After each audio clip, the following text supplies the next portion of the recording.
the fall of 2015, I began college in a very small town in the middle of nowhere. Its population as of 2019 is 55,489. This town was in the middle of the Midwestern state that I lived in the middle of the Great Plains. The town was pretty much only existent because of the college. It was a state college which has about 20,000 students a year. As you could imagine, the college brought in a plethora of faculty, business, and really put the town on the map. I personally stuck out like a sore thumb. You see, even though I lived in the Bible Belt, I had been Wiccan since I was 15. A big aspect about my personality is that I'm very accepting. I mention this because it ultimately led to some major chaos later on. I'm the class clown mom friend type. I'm sure you know the type. Goofy and caring and pretty much ride or die. So I was in the middle of nowhere at the beginning of my college career, and I was surrounded by strangers who were just as nervous and awkward as I was. Due to being in the middle of the Bible Belt, my friends really loved my tarot card medium future seeing persona. Quickly, while making new friends, I ran into a few folks who just wanted to learn how to read tarot. We lived in the same dorm community. They were nice and I loved teaching. So that's how I ended up getting into cahoots with Alex, Davis, April, Sam, Rosie, Katie, and Sky. They were friends from the prior year, so I was sort of folded into the friend group as the newest shiniest object. After mentioning that I read tarot, the group was over the moon about it. One afternoon in the basement of our dormitory, I had a tarot reading session for the group. It was a lazy fall day mid-November. Surrounded by soda cans, Kit Kats, and our schoolwork, I began to read each and every group member's cards. With reading, you start to peek into a person's soul. Each card gives you a sliver of personhood. I quite regularly have to console people for the truth that lies within the reading. I often have to play the role of the therapist after the cards read people for filth. So it was unsurprising to me when the group sat in shock and curiosity, goosebumps prickling their arms. It was a normal response. Hours flew by and I did general readings, question-based readings, love life readings, you name it. As the time rolled on, more of my talent slipped out. Soon I was reading palms, giving psychic advice, and talking about my Wiccan journey. I believe that what you take from the earth you should give back. It is inherent to my belief system to do everything with love, to never mean any ill will. Alex had asked me if I could teach them about my belief systems, then Katie, then Davis. Before I knew it, everyone in the group had asked for an impromptu teaching. Don't get this wrong, I loved teaching, but more so, I craved this positive attention. My childhood was quite awful. I was very abused. I just wanted people who cared about me. These people were some of the first to seem to really care about me, who were really interested in what I had to say. So with rose-colored glasses, I began a fun little info sesh with my brand new friends. I didn't see the warning signs. What started out as little meetings in the study rooms turned into hour-long lectures where the group hung to every word I said. As we got closer, more of my horrific past was uncovered. I shared tales of my trauma, of all the times I should have died, of the beatings, of how my own mother tried to murder me. I thought that I had found my tribe. I was really excited and pleased to be around these folks. I didn't start to see the warning signs until it was way too late.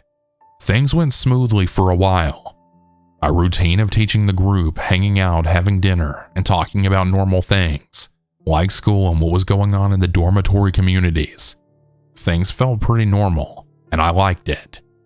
One of the group members, Davis, was transitioning from female to male, and he struggled a lot with his identity. He was raised in a pretty strict household, so his transition wasn't taken very well by his family. He also struggled with BPD, which made people in the group uncomfortable, I think because they didn't understand it. Keep in mind, mental health at the time wasn't really something people were open about, as it was the Bible Belt. So Davis would occasionally act erratic, start fights, get worked up, cry randomly, etc. I'm sure part of this was due to transitioning. I can't imagine how emotional and hard it would be to go through that. What really set things off was when Davis had started doubting if he should fully transition or not. Davis had already been on testosterone for quite some time, was male presenting, but did not have top surgery yet. One day right before spring break, Davis had worn a dress, makeup, and heels around campus. At the time, I thought it was kind of strange, but I figured it was Davis's life, so it didn't matter to me. The rest of the group, however, started to obsess over this. It was very out of character, but the group thought there was more to it. When Davis left for class, adorned in his dress and heels, Alex had started speculating. There was a long weird history between Alex, Davis, and Sky. One where Davis was sort of a relationship like flirting with both Alex and Sky, creating some animosity. Alex and Sky were best friends, but Davis had sort of wiggled his way into both of their hearts. Alex wasn't one to really discuss their feelings, so they pretended this love triangle didn't affect them, but Alex had become bitter. After Davis had walked out, Sky in tow, Alex began their speculation. What's wrong with him? Why is he acting like that? It's like I hardly know him. Katie, one for gossip, joined in. It's honestly like Davis is a completely different person. I don't know who he is, but I hate him. He's taking advantage of Sky. The rest of the conversation began to snowball. It was a frustrating situation for those who had been in the friend group for a long time. I was pretty much indifferent. I didn't know what was going on, and honestly, I thought that people were kind of making a fuss out of nothing. If you're uncomfortable with what's happening, then talk it out. I digress. I had been working on a term paper, not really minding too much about the conversation until April asked me, "Do you think he could be messing around with some bad magic?" I shrugged. Davis had asked about love spells and other stuff that I don't really mess with. He was really into the idea that he could put a spell on someone and make them fall in love with them. I had told him that taking away free will is something that you should never mess with. The universe doesn't do too kindly to those who harm, obstruct, or take free will away from someone. April had been there when Davis asked. When Alex looked questioningly at her, April spilled the beans. Something in Alex's face contorted, as if you could see their heartbreak turn into pure rage. Alex excused themselves, and that was that. I remember being a little stressed about this situation. I hated conflict back then. I was spending spring break at Rosie's house. Her and Sam lived in the same town. Alex and Katie would be there too. When I agreed to spend the break with them, it was before drama had started. But by the time we got to spring break, it was way too late to change my plans. The whole break was spent listening to the conspiracy grow. The four of them had begun to elaborate on this bad magic idea. Rosie thought maybe Davis was possessed. I told them that I didn't think it was likely. I had a feeling that things were starting to go awry. Things felt weird. I had never been in the presence of a group of people who just accused another of being possessed. Things were weird. When I shot down the possession idea, they mentioned the time that Davis growled the week prior. We were playing a game online when Davis growled as a response. I had jokingly said that he sounded like a demon. I still told them it was nothing, but they would not let up. Realizing I was in trouble, I came up with a quick solution. I told them that we could do some protection spells, so if anything was going awry, we would be okay. That seemed to appease them well enough. Luckily, they left the topic alone until we were heading back to campus. "We need to do an exorcism on Davis," Rosie said with a wild look in her eyes. Rosie had dabbled in paganism before she had met me, so she already had a solid set of beliefs and theories. The issue here, however, was that Rosie and Sam thought they could use their paganism as a tool to control those around them. I tried to correct this thought process as it was against my belief system, which they seemed really receptive to, until they felt threatened. Davis had sent a text message to Rosie about some drama with Alex and Sky, sending Rosie into a spiral. Before I knew it, the narrative shifted into Davis is possessed by the demon Lilith. I didn't know what to do. I told them he wasn't. I said it didn't make any sense. I was too late. I didn't know. I figured that if I got back to campus, took some time away from them, everyone would calm down. So that's what I did. I tried to do as much damage control as I could on the rest of the ride, but then when I got back to the dorm, I locked myself away in my room.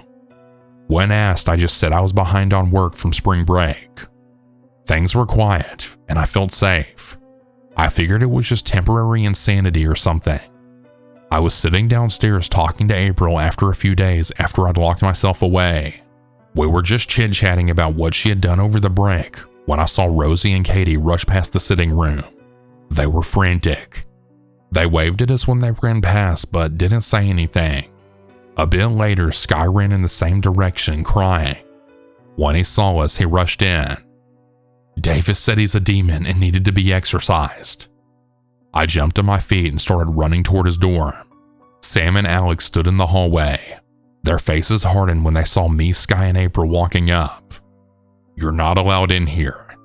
Davis is a danger to you, Sam said. He admitted he was possessed. He's not possessed. Let me in there, I said. We bickered for a while until I said that if they're going to do an exorcism, they needed me in there. Nothing could have prepared me for what I saw. Davis was laid on the bed, tied to the bed frame. He was crying. Rosie and Katie were inside, setting things around the bed. Rosie held a tattered old book in her hand. There was sage burning on a plate. Katie yelled something, but I couldn't focus. I just kept thinking that these people were crazy. All I could see was Davis crying on the bed. I'm so sorry. I didn't know I was possessed. I didn't know I was gonna hurt you, Davis wailed, shaking. We're gonna get the demon out. You're gonna be okay. I just kept saying that he wasn't possessed, but nobody was listening to me. That's when I saw the knife. It was bronze in color with something dark crusted on it. It sat in a bowl from the dining hall, set in a mix of what looked like salt and what looked like blood. In shock, I looked over to Rosie, spotting a bloody gauze on her arm. It was like my whole world stopped. At this point, I had realized these people were crazy. I didn't think they were killer crazy. I had seen enough scary movies that I could only imagine what was going to happen. I grabbed the knife and cut through the cloth that tied Davis down, grabbed his wrist, and bolted from the room. I called Davis's mom and told her to come get him. We went to my dorm until she got there, with me just trying to talk some sense into him. Davis went home shortly after. Rosie, Katie, Sam, and Alex were all blowing up my phone. April had come with me when I ran out with Davis. When he had gone home, she had started to talk about how I needed to be careful. Because if Hillary Clinton was elected president, it's because of me and because I'm special. My mother had told me that she had to kill me or else the government would get me, that I was special. April knew this. Apparently she believed it too. I just nodded, telling her I needed to go to sleep. After she left, I had started filing paperwork to transfer schools. I moved 2 hours away, blocked everyone and their phone numbers, and I couldn't believe everything that had happened. But looking back, I had started to see that the signs were there all along. The passing, "You're like witchy Jesus," or blind faith in everything I said. The most memorable moment was when I told them that the sky was actually green. I was just joking around, being sarcastic, but April and Alex just nodded. When I said I was joking, April defended them, saying, "Well, technically, the sky just reflects the earth, so it kind of is green. Hindsight is 20/20. I accidentally started a cult, creating a small hellhole where everyone blindly believed everything I said, and they thought I was the modern-day Jesus. So to my former cult members that I unintentionally recruited, I don't want to hear from any of you ever again for as long as I live. Also, please get help."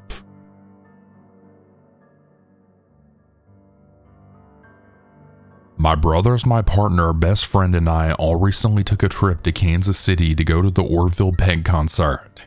We waited until sort of the last minute to reserve an Airbnb because we weren't 100% sure who all was going. Nonetheless, we found one just outside of Kansas City in a suburb called Grandview, and it was at a pretty reasonable rate. The host's overall rating was good, and we didn't see anything out of the ordinary when reading the first few reviews, so we thought we had gotten a pretty good deal. We arrived in Grandview a little after 3 p.m. Our Airbnb was on the bottom floor of the owner's home, and as we pulled up to the house, we had noticed quite a bit of religious signs and statues on the lawn. Now, don't get me wrong, I don't have an issue with people believing what they want to believe in, so as long as it doesn't infringe on other people's rights. But here we are, a group of very visibly queer folks about to attend a gay country concert, blindly walking into someone's home that we'd be staying in for the next 2 nights. We decided that there was nothing to be worried about, and that, after all, we technically were in the Bible Belt, so we shouldn't be surprised that we were staying in the home of someone who was religious. My brother and partner called the host and met her at the door of our guest suite. She showed them around while the rest of us got our suitcases unloaded.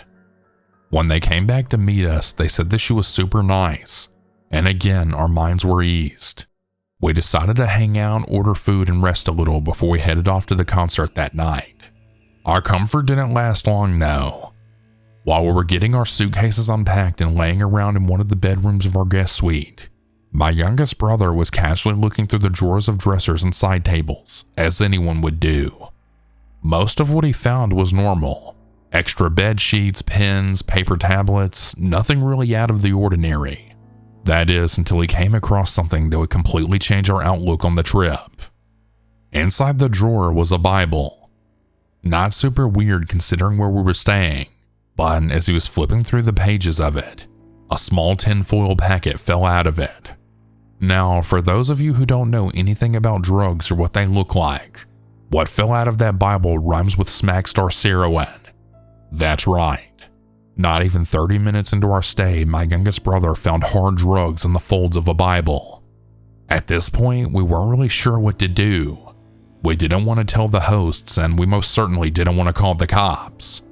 We contemplated taking the packet and throwing it away at some random gas station, but ultimately we decided to put it back where we found it and act like none of us had seen it.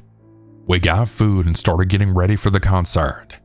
While the rest of us got ready, my partner, who was not going to the concert, had started reading through the household handbook. Everything seemed pretty standard, except for a few lines that read something like, "We will respect your privacy as long as you respect ours. We can be as available as you need us to be. And if you're interested in speaking about the ministries of God, feel free to reach out." Again, I have nothing against people following the religions that they do, but that seems like an awfully out of place thing to put in your house rules handbook for your guest suite. There were a few other books around the guest suite that stuck out as a little off base, with titles like Teaching Men How to Comprehend How Women Think and How Women Should Think. We ignored these things for the most part, aside from my partner, who was now freaked out about being left alone at the suite while the rest of us all went off to the concert. I told him to just not really worry about it, that it's not that big of a deal. He's a worrywart though, so as soon as we left, he had locked himself in the bedroom and had started looking a little more into the books that we found. He came to the realization that the books were associated with a group called the International House of Prayer, a prominent religious cult founded in Kansas City, a majority of whose members live in the Grandview suburb where we were staying at. I could write a whole separate post about the beliefs of International House of Prayer members, but essentially they were an evangelical Christian group that has a functioning 24/7 prayer room that's been going nonstop since 1999. There's also a murder cover-up case associated with the group, but again, it's way too much to go over here. We got back from the concert really late, so he didn't really mention much about it that night, but he was quick to tell us all about it the next morning. At this point we thought, okay, these people are part of some weird church, whatever, it's fine. That explains some of the weird rules and books we had found. We left for the day to go hang out around the city, and when we got back to rest, my friend and partner had started doing some more reading on the group. That is when they found out that we were actually staying in one of the prominent leaders' houses. We figured this out by cross-referencing the names of our hosts with the names of the important members of the International House of Prayer University's website. After this, we had started to snoop a little more in our suite. We found large barrels of dried food, a jug of some liquid that we later found out is what they drink while they fast, and lots more of International House of Prayer teaching materials. Basically, it seemed like they were completely prepared for some sort of end-of-times rapture. Eventually, we did go back and read more thoroughly through the reviews, and we found a few that would have set off some major red flags. For example, one review stated how the male owner brought a gun out in front of the people who were staying there. Yeah, big yikes. Not to mention, If there was even a hint of a negative review left, the host would leave a snarky reply. Needless to say, we spent as much of our time as possible away from that Airbnb as we could for the remainder of our trip. And although we were never in any direct danger, we did feel very uncomfortable with the whole thing.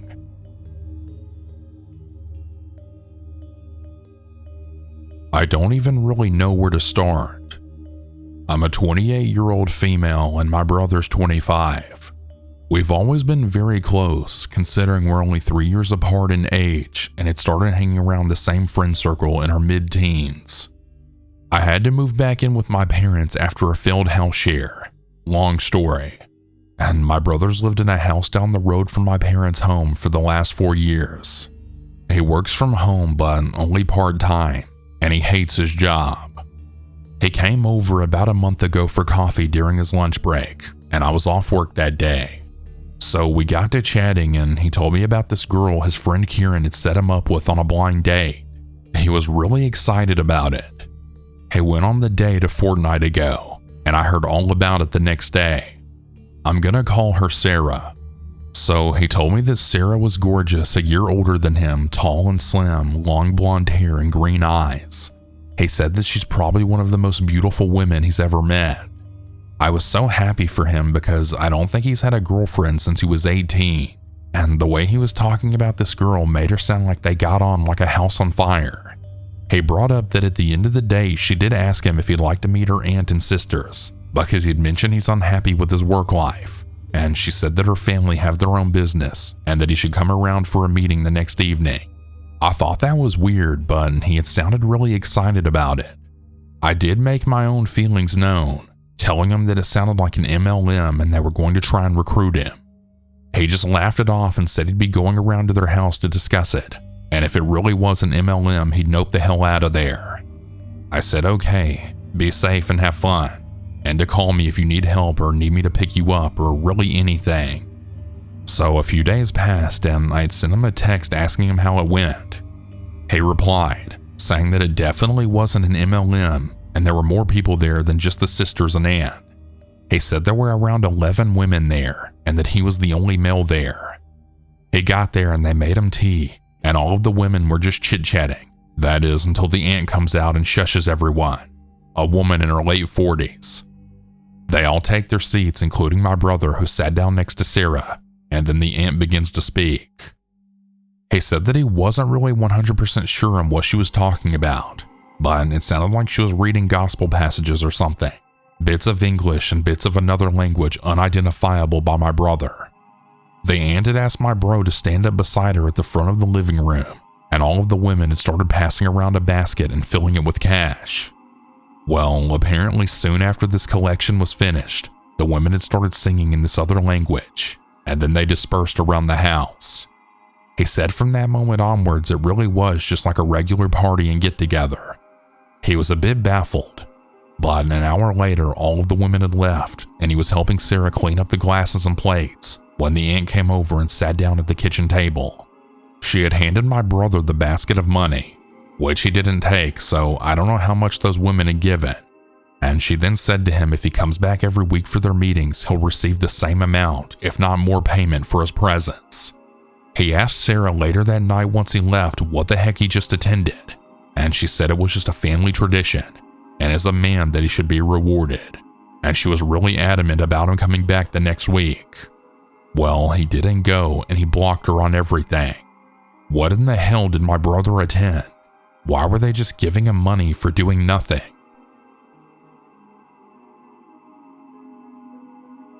And around 2019, around Christmas time, I got tickets with my friends to see a concert for a brother and sister whose family is very well known in the movie and music industry. They never tour, so I was super excited, and I decided to meet up with my friends at the entrance right before the show. My Uber was late, so my friends at the time went in without me to secure a good spot, and then I arrived maybe a good 30 minutes later. As I was going through the crowd to find them, a lady around the age of 40 to 50 grabbed my arm and had asked me my name and who I'm here with.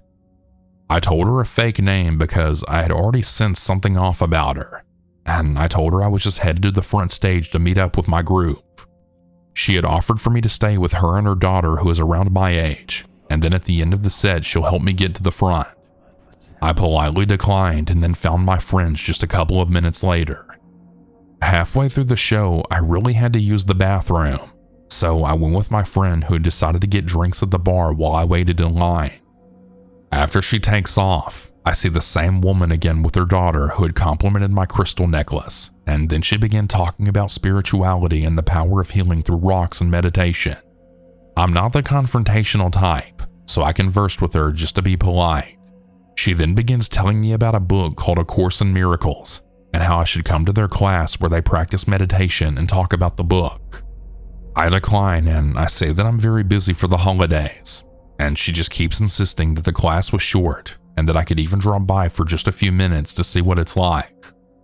While she's talking, her daughter pulls out her phone and tries to get me to put my number in so they could send the details. At this point, I'm just annoyed, and I tell them I would like to wait alone and I'm just waiting for my friend. Before they walk off, they tell me how they'll find me after the show in case I change my mind, to which I then reply that I won't change my mind. When we get back to our group, I had told my friends what had happened, and they agreed it was shady as well. We got out of there a few minutes early and left. I later mentioned this to my sister, who tells me the same exact thing happens at her university to a bunch of girls with the same story about free healing and meditation class, where one girl actually went and they talked about Christ the whole time, and then wouldn't let her leave without making a donation. After checking out the audiobook on YouTube, I see that it's mainly about religious beliefs.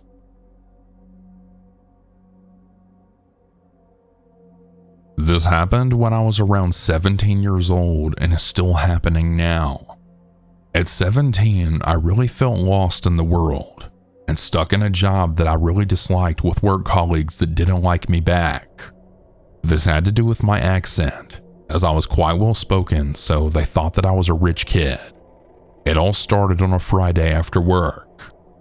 The factory I worked in had a half day on Fridays, so I would just spend the rest of the day wandering around the city I lived in.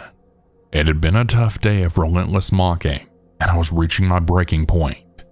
I went around the city looking for a new job. I visited the police recruitment center, the Army, the Navy, and also the Air Force centers, and even International Red Cross. I just wanted to get away from it all. After a few hours, I had a bag full of career pamphlets and still no idea what to do with my life. I turned a corner and immediately saw a sign sitting in front of me. I can remember it so vividly now. It said, "Free personality test. Are you curious about yourself?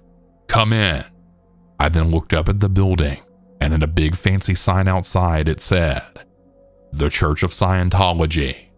Now, before I continue, yes, I had already known about Scientology. However, I had a morbid curiosity about it.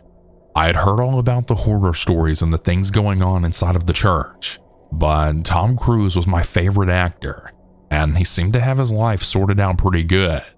My famous last words right there. So I went inside.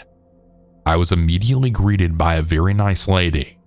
She asked me how I was doing and what she could do for me today. I asked if I could speak to somebody about the church and the personality test. She smiled and said, "Of course, I would be happy to. Please take a seat and I'll get someone to speak to you."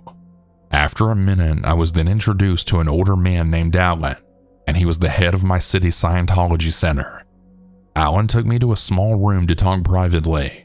When we entered, I immediately noticed the large picture of L. Ron Hubbard on the wall. We sat down and had a nice talk. I told him about how I was really unhappy about where my life was going. I told him about how I wanted to leave, plus all of the trouble that I was having at work. He seemed genuinely concerned for me, and I felt like he wanted to help.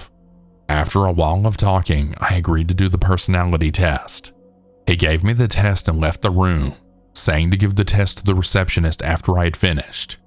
2 hours later, I finished it. Not even joking. That's really how long it took.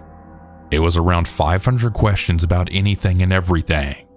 I handed it in to the receptionist, and she told me it would take some time to process. In the meantime, Alan told her to take me to their private cinema and show me a film. I thought it was just going to be some old room in the back with a TV on the wall. But no, they did indeed have a private cinema. It could seat around 50 people and had a large screen in the front.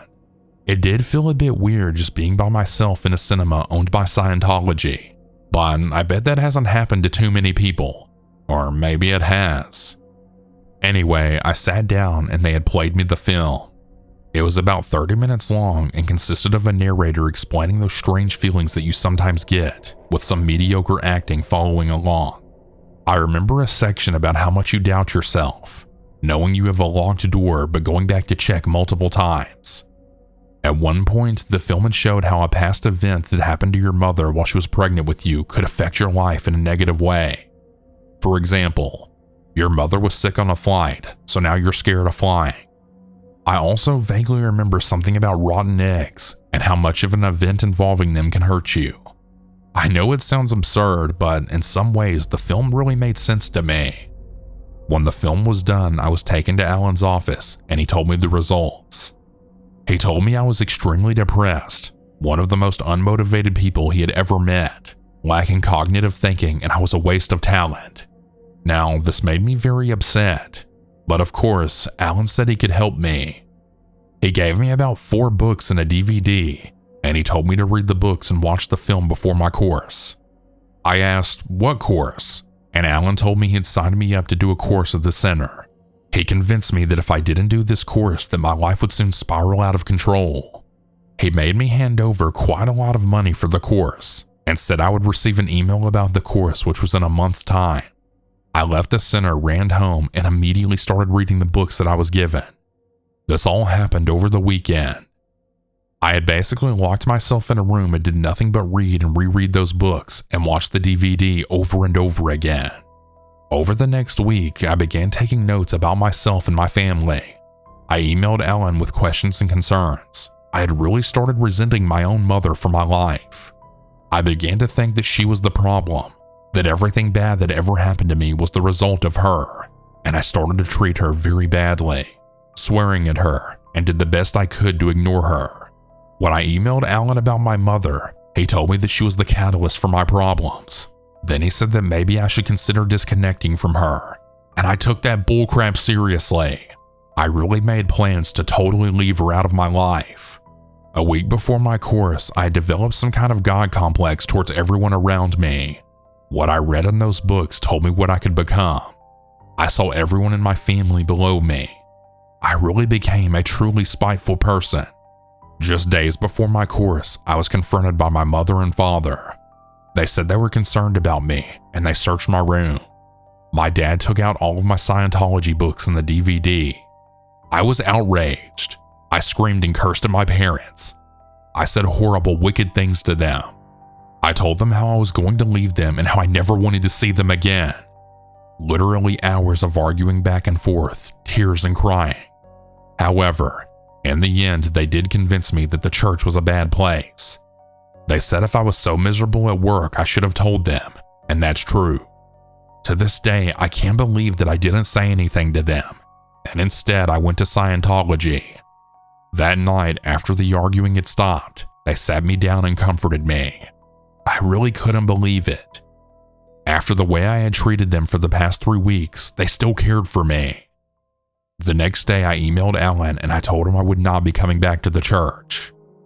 He quickly got back to me asking why, asking if it was my family and if I was being forced to not go.